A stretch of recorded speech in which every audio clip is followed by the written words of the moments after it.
'cause I found my way.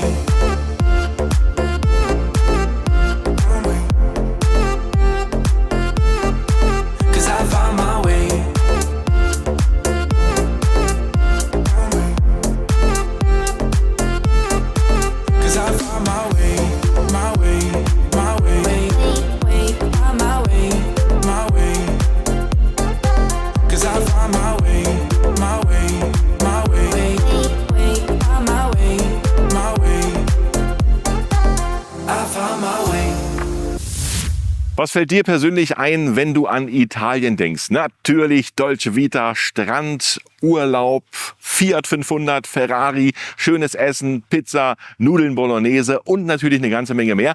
Aber wusstest du schon, dass die Italiener auch unwahrscheinlich coole und geile E-Bikes bauen können?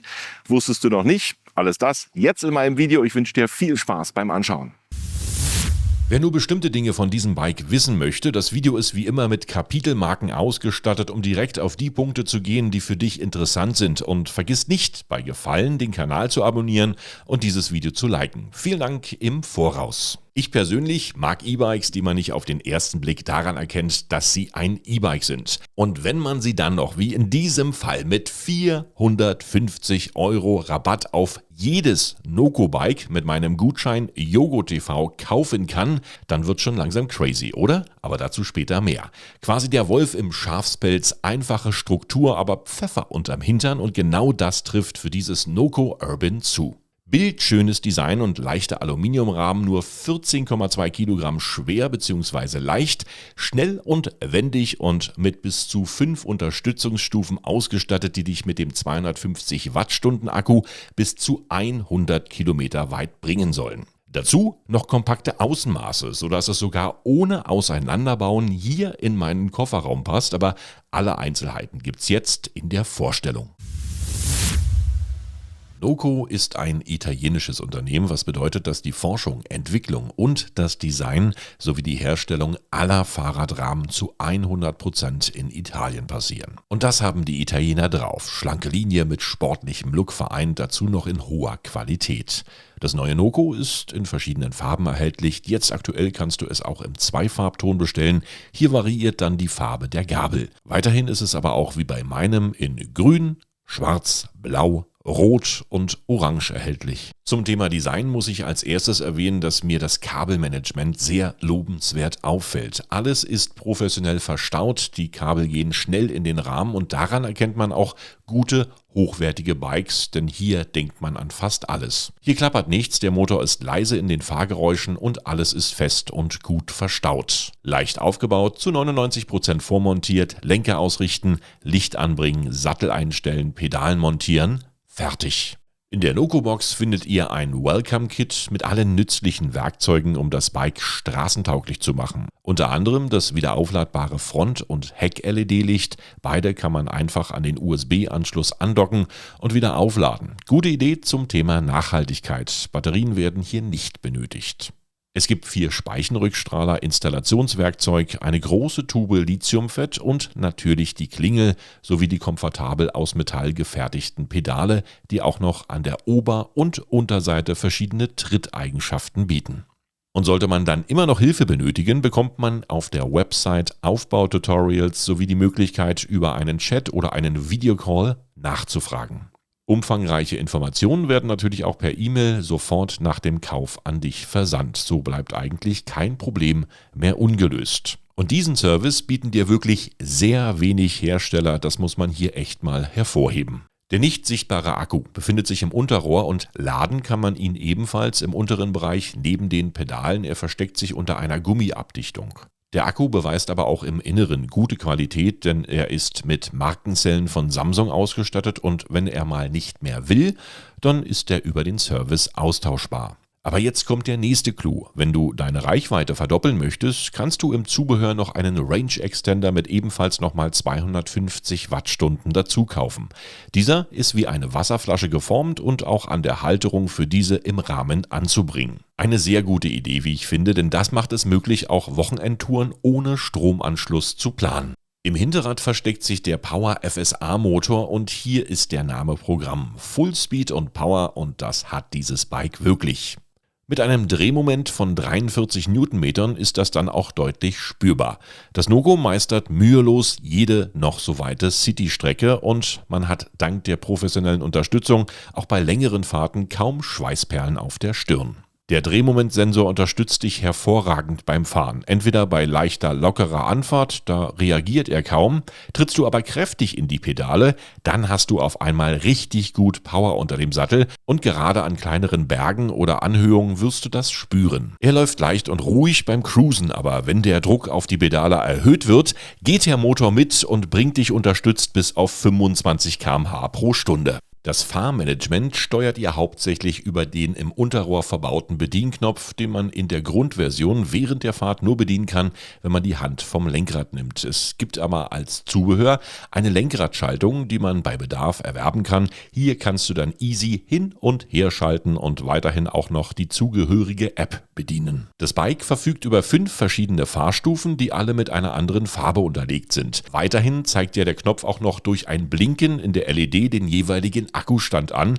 Dieser ist dann auch durch die App abrufbar. Womit wir beim nächsten Thema sind, die zugehörige App. Hier kannst du nach der Registrierung viele Details wie Kilometer und Akkustand sowie Systeminfos abrufen.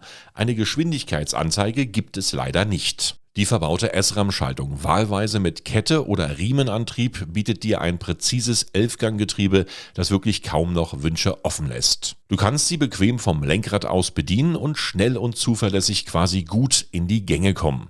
Hier klappert nichts und alles an dieser Schaltung wirkt sehr hochwertig und akkurat auf das Rad abgestimmt. Jetzt bist du also dank der stimmigen Technik schnell und sportlich unterwegs und dank der hydraulischen Scheibenbremsen von SRAM bist du natürlich auch beim Bremsen genauso schnell und zuverlässig dabei. Sie sind immer sofort ansprechbar, wenn du sie brauchst und bremsen dich bei starkem Druck sofort und zuverlässig runter. Das ist gerade im Stadtverkehr unwahrscheinlich wichtig und man kann sich wirklich hierauf verlassen. Auf Sitzkomfort musst du allerdings etwas verzichten. Wie üblich bei dieser Art von Bikes ist hier ein sportlicher Proxim-Sattel verbaut. Ich hatte anfangs wirklich Schlimmes erwartet, aber ich muss sagen, er ist nicht sehr hart und ich habe ihn hier auf meinen Testfahrten auch lieben gelernt.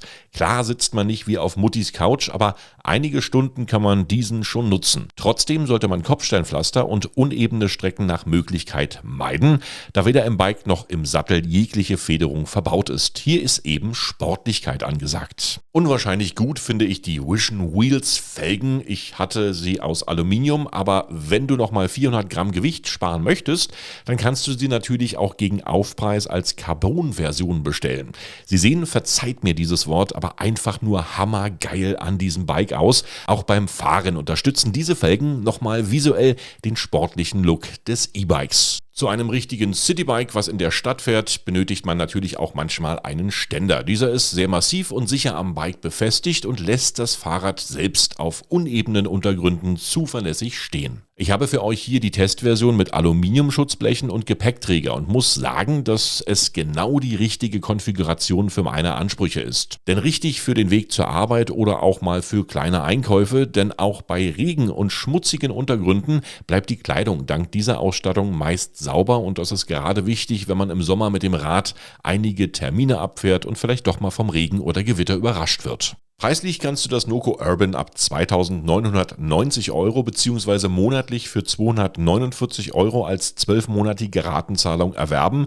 Aber jetzt kommt der Clou. Mit dem Gutschein YogoTV bekommst du von mir noch einmal 450 € auf jedes Noco-Bike geschenkt, egal welches du bestellst.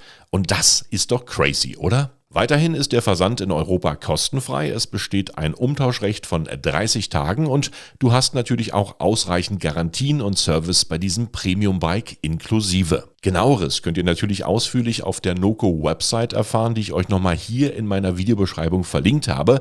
Und hier bekommst du nochmal die Größentabelle, damit du das in 3 Variationen erhältliche Bike für dich exakt anpassen kannst. Jetzt habe ich mir natürlich auch mal überlegt, die Reichweite dieses E-Bikes zu testen und das geht nicht besser als mit schönen Sehenswürdigkeiten. Ich zeige euch mal so ein bisschen meine Umgebung. Wir starten hier in Potsdam direkt an der Glienicker Brücke, fahren dann weiter nach Berlin-Wannsee, über Berlin-Nikolassee bis zum Brandenburger Tor und bis zum Brandenburger Tor sind es etwa 35 Kilometer. Mal gucken, was wir dann noch schaffen, in Berlin so einige Punkte abzuklappern.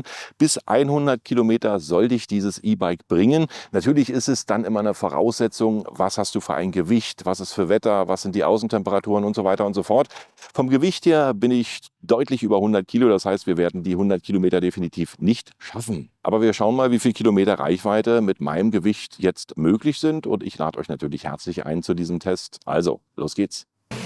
'Cause I found my way.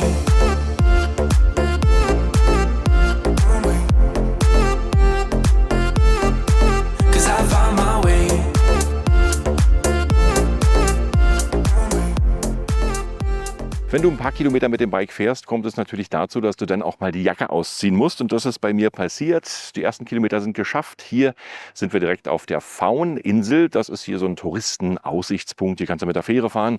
Gleichzeitig ist hier hinter mir natürlich noch eine unwahrscheinlich schöne Gaststätte, in die man einkehren könnte, wenn man vielleicht die ersten 10, 20, 30 Kilometer geschafft hat. Bei mir sind es knapp 5 Kilometer, aber ich wollte euch jetzt mal die Fauninsel zeigen. Wer mal Lust hat, Berlin zu besuchen, hier direkt Wannsee draußen, da gibt es dann einen schönen Aussichtspunkt. Und was ich festgestellt habe mit dem Bike, deswegen bin ich eigentlich auch angehalten, natürlich ist das nicht gefedert. Das heißt, wenn du jetzt über Kopfsteinpflaster fährst, dann ist es natürlich für die Bandscheibe und für dich eine kleine Herausforderung. Schafft man aber auch, eigentlich ja, wie gesagt, für die City geeignet, nicht so jetzt fürs Kopfsteinpflaster oder für andere Geschichten. Und deswegen ist es nicht so schlimm, meckern auf hohem Niveau. Ich habe es bloß festgestellt, dass es dann dich doch relativ doll durchschütteln kann. Und wir ziehen weiter. 'Cause I found my way.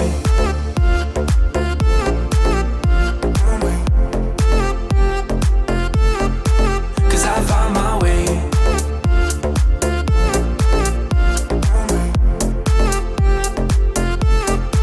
Cause I found my way, my way, my way. Found my way, my way. Cause I found my way, my way. So, die ersten 20 Kilometer sind geschafft. Jetzt sind wir mittlerweile mit dem Akku. Ich gucke nochmal nach und kann es euch genau sagen. Also beim Akku sind wir jetzt direkt bei 74%. Und das nach 20 Kilometer, das hat irgendwie was. Also läuft noch mit unserer Reichweite und mittlerweile direkt in Berlin in der Stadt. Deswegen habe ich auch einen Helm auf. Denn in der Stadt ist mir das natürlich lieber mit den ganzen Straßen. Und ihr wisst selber, da kann immer was passieren. Und deswegen Helm auf beim Fahrradfahren. Wir sind jetzt am Dreieck Funkturm. Hier ist der Funkturm direkt in greifbarer Nähe. Dann natürlich noch das Messegelände hier von Berlin. Und es geht jetzt weiter in Richtung Brandenburger Tor. Also die nächsten Kilometer warten auf uns. Schwitzen tue ich noch nicht. Das Bike fährt sich eigentlich ganz gut. Mittlerweile bin ich so im Tonus zwischen 3 und 4 als Unterstützung. Also auch nicht auf sparsam, sondern einfach so, wie ich fahren würde. Und genauso machen wir es weiter. Und wir ziehen los zur nächsten Etappe. 'Cause I found my way.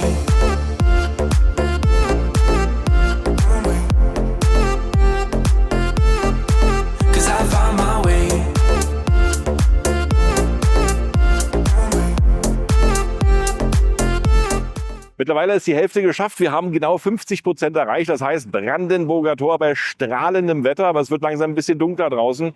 Und dementsprechend müssen wir uns natürlich noch beeilen, dass wir auch zurückkommen. Und ich bin froh. Also Akku ist jetzt auch schon so ein bisschen bei... Warte mal, wir gucken mal genau nach, wo das Akku ist. Akku hat bei 53%. Was bedeutet, die Hälfte haben wir rum. Aber ich habe gemerkt, es schwindet jetzt immer mehr, also die Akkuanzeige ist bei 100% am längsten und so langsam kommen wir auf die 50% zu und das wird jetzt wahrscheinlich auch immer weniger werden und dementsprechend geht es auch weiter runter mit dem Akku und wir schauen mal, wie weit es geht. 'Cause I found my way.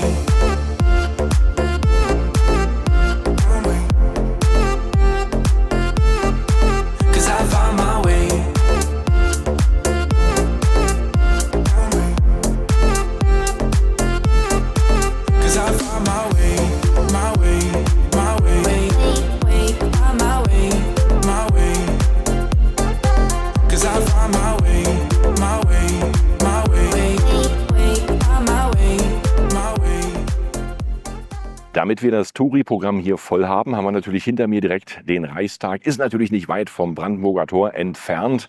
Waren gerade mal mit dem Bike einmal reintreten. Schwuppdiwupp ist man da. Also nicht mal 3 Minuten. Und ich wollte es euch bloß zeigen, damit wir sozusagen die wichtigsten Highlights hier von Berlin nicht auslassen. 'Cause I found my way.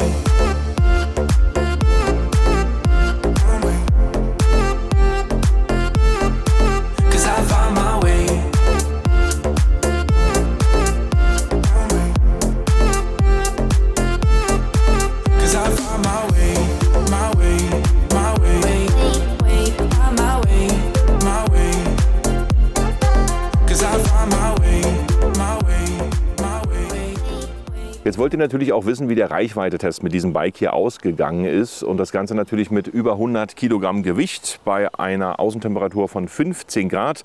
Akku war zu 100% aufgeladen und ich habe mit diesem Bike tatsächlich mit meinem Gewicht 73 Kilometer geschafft, was super war. Der Restakku war dann noch mal bei 6% gewesen. Das heißt, ich hätte noch vielleicht 5, maximal 6 Kilometer geschafft, denke ich mal. Und das ist natürlich schon mal eine Leistung. Und das Schöne ist ja, bei diesem leichten Bike, du brauchst ja dieses Akku teilweise gar nicht. Du kannst ja auch so weiterfahren. Da das Bike total leicht ist, kannst du auch ohne Akku einfach weiterfahren. Und dann, wenn das nächste Mal Strom kommt, dann lädst du halt dein E-Bike. Warum nicht? Aber dadurch, dass es so leicht ist es gar kein Problem, auch mit dieser 11-Gang-Schaltung einfach weiterzufahren. 73 Kilometer, der Test hier mit der Reichweite mit dem Noco Urban Bike. Ich bin zufrieden, hatte einen schönen Tag und fand das Ganze natürlich richtig gut. Wurde auch angesprochen in Berlin, was das für ein schönes Fahrrad ist, weil es ja teilweise irgendwo rumstand und ich es fotografieren musste oder filmen musste. Und da gab es schon viele Leute, die gekommen sind und gesagt haben, ja, schönes Fahrrad. Ne?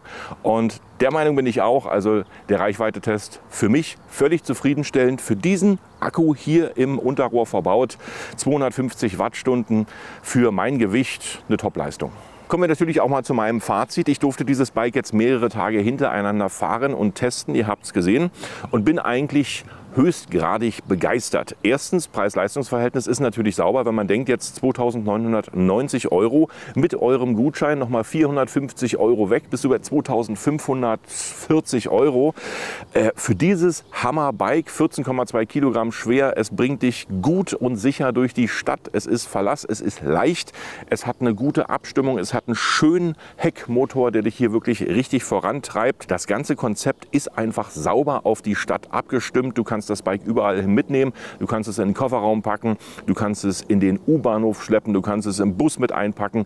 Es ist einfach nicht schwer und es nervt dich nicht. Und genau dieses Konzept wird natürlich verfolgt von diesem Urban Bike. Wenn du Pendler bist, wenn du zur Arbeit fahren möchtest, 10 Kilometer, 15 Kilometer, hast du auch keine Probleme mit dem Sattel. Also ich bin so ein sattelempfindlicher Mensch, wo ich sage, Mensch, ist aber ganz schön hart. Aber bei dem Sattel merke ich das kaum. Natürlich, wenn du 2 Stunden auf dem Bike sitzt, dann merkst du es direkt. Aber ich denke mal so jetzt Arbeit hin, Arbeit zurück, 10, 15 Kilometer, hast du mit diesem Sattel keine Probleme. Des Weiteren die Bremsen. Es muss immer wieder gesagt werden, diese hydraulischen Scheibenbremsen, die haben es echt drauf. Du stehst auf Befehl. Ich habe natürlich die Ausführungen mit den Schutzblechen aus Aluminium und dem Gepäckträger. Und das wäre für mich genau die richtige Wahl. Denn wenn du mal unterwegs bist, gerade jetzt im Frühjahr, hast du natürlich auch mal, wenn du vom Weg abkommst, ein paar schmutzige Wege, ein paar Pfützen und. Und natürlich ohne Schutzbleche sofort hinten an der Jacke. Ihr kennt es, die berühmten Streifen. Und das braucht ja eigentlich keiner, gerade wenn man zur Arbeit fährt oder in der Stadt unterwegs ist, seine Termine abfährt mit dem Bike, dann ist es natürlich schön, wenn du ordentlich und vernünftig und nicht schmutzig beim Termin ankommst. Und gleichzeitig kommst du natürlich auch ohne Schweißperlen an, weil dich die Motorabstimmung wirklich hier voranbringt. Du kannst auf Stufe 5 stellen, fahren, fahren, fahren. Und das ist nicht kompliziert. Du bist wirklich schnell von A nach B dabei. Ich persönlich würde mir den Riemenantrieb bestellen, weil in der Kette ja öfter mal die Hose hängen bleibt und da ist kein Kettenschutz vorhanden. Für mich wäre dann perfekter, das Ganze mit dem Riemenantrieb hier zu betreiben. Gleichzeitig natürlich noch zu erwähnen, die 11-Gang-Schaltung, das ist keine Billigschaltung, das ist Qualität auf hohem Niveau und man merkt es auch in der Abstimmung. Hochschalten, runterschalten, ohne Klacken, ohne Klappern, kaum Geräusche. Du bist sofort im nächsten Gang, wo du hin möchtest und das ist nicht alltäglich. Ein wenig unschön sieht der Zubehörkit aus, was jetzt sozusagen die Lampe vorn betrifft, die du dir hier sozusagen nur ans Lenkrad schraubst. Das ist ein bisschen wuchtig und groß und passt eigentlich gar nicht zum Bike, muss aber aufgrund von der Verkehrssicherheit natürlich vorhanden sein, genau wie hinten. Und das ist so ein Kritikpunkt, wo ich sage, man hätte die Lampe noch ein bisschen hübscher machen können, ein bisschen kleiner, vielleicht irgendwie ins Bike mit einpflegen. Aber das ist Meckern auf hohem Niveau. Des Weiteren natürlich, dieses Bike ist nicht gefedert, das heißt, du gehst hier 1:1 mit dem Untergrund, weder vom Sattel her noch von der Federgabel. Und das musst du wissen, dass wirklich unebene Feldwege nicht das Terrain für dieses Bike sind. Ich hätte mir persönlich dann noch gewünscht, dass in der App eine Geschwindigkeitsanzeige verbaut wäre, beziehungsweise so ein bisschen erster Gang, zweiter Gang, dass das so ein bisschen angezeigt wird. Das ist leider nicht so. Na klar, anhand der Farben kannst du das hier sofort sehen. Finde ich auch gut bei diesem Display. Also ich hatte es auch in der strahlenden Sonne. Du siehst immer noch, welche Stärke dein Akku hat. Also das leuchtet auch bei strahlendem Sonnenschein. Das ist ja auch nicht so alltäglich. Aber wie gesagt, in der App hätte ich sehr gern etwas mehr gehabt, was so die Funktion von diesem Bike noch mal so ein bisschen widerspiegelt. Vom Design brauchen wir uns gar nicht zu unterhalten. Also das Design ist perfekt. Da können sich die deutschen Hersteller definitiv eine große Scheibe von abschneiden. Das haben die Italiener drauf. Ich habe es jetzt in diesem Grün. Am Anfang habe ich überlegt, dieses Grün ist gar nicht so meine Farbe. Aber ich habe es auch lieben gelernt. Und teilweise sind ja auch Autos so lackiert. Und wer so ein grünes Auto hat, sich ein grünes Fahrrad kauft, auch kein Problem. Aber Spaß beiseite, die Farbe ist mittlerweile sehr angenehm geworden für mich. Ein bisschen zu kritisieren ist natürlich hier auch noch die Schraube am Sattel. Das hätte man auch mit so einem Bajonettverschluss lösen können, dass man das sozusagen ohne Zubehör und Werkstatt hier einstellen kann. Das ist ein bisschen knifflig, wenn du unterwegs bist, brauchst du immer Werkzeug hier, um deine Sattelhöhe einzustellen. Die direkte Verstellmöglichkeit mit einem Hebel würde hier noch ein bisschen besser passen. Von den Aufladezeiten auch okay, knapp 2 Stunden brauchst du, dann ist der Akku wieder voll. Also ich hatte diesen Akku von 5% auf 100% geladen und war so knapp bei 2 Stunden, dann war er wieder auf 100%. Kurz und knapp, ich kann dieses Bike guten Gewissens empfehlen. Wer sich das Bike kaufen möchte, nicht vergessen, meinen Gutschein mit einzulösen. So bekommt ihr noch 450 € Rabatt. Übrigens auf jedes Noco E-Bike, was ihr bestellt auf der Internetseite. Das ist jetzt nicht reduziert auf dieses einzelne Bike. Ihr bekommt wirklich bei jedem Bike 450 € Rabatt. Und das ist ein Hammer. Das hat nicht jeder. Falls ihr noch Fragen habt zu diesem Bike, dann einfach rein damit in die Kommentare. Wenn ich sie beantworten kann, mache ich das natürlich gern. Ansonsten war es das mit diesem Video. Ich sage Tschüss, bye bye und winke, winke. Bedanke mich fürs Anschauen. Gern bis zum nächsten Video.